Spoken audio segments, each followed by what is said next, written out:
इसके अलावा introduction and conclusion जो होते हैं हिस्ट्री ऑप्शनल में, वो भी बहुत मैटर करते हैं।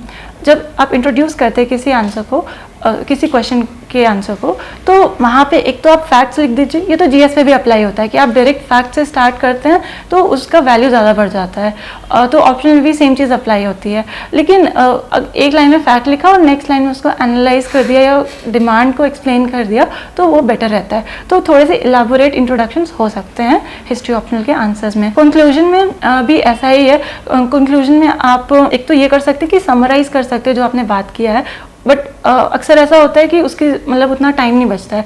तो फॉरवर्ड लुकिंग कंक्लूजन्स लिखे जा सकते हैं कि अगर किसी एरा के बारे में आपने बात करी है एक आंसर में, तो उसका क्या रेलेवेंस था फर्दर डेवलपमेंट्स के लिए, या फिर वो एरा क्यों इम्पॉर्टेंट है हिस्टोरियोग्राफी के पर्सपेक्टिव से। तो जैसे अभी मुझे याद है रिसेंटली क्वेश्चन पूछा गया था कि बुद्धिज़्म के जो टेनेंट्स हैं वो आज के टाइम पे कैसे रेलेवेंट हैं। तो उसमें आप जो भीमराव अंबेडकर ने बुद्धिज़्म को अडॉप्ट किया था उसको मेंशन कर सकते हैं, क्योंकि वो क्वेश्चन भी उसी तरह से है। तो वो क्वेश्चन टू क्वेश्चन वैरी करता है, बट एक चीज़ बहुत इंपॉर्टेंट है कि इंट्रोडक्शन एंड कंक्लूजन बहुत मैटर करते हैं ऑप्शनल में। अगर आप उस पर ध्यान देते हैं तो उसका आपको रिजल्ट मिलता है। और एक ये भी टेंडेंसी होती है कि लोग थीमेटिक कंक्लूजन्स और इंट्रोडक्शंस बना लेते हैं। वो कुछ सिचुएशंस में हेल्प करता है, बट अगर आप उसी पे सोलली रिलाई करेंगे तो आप डिमांड को डायरेक्टली नहीं हिट करेंगे।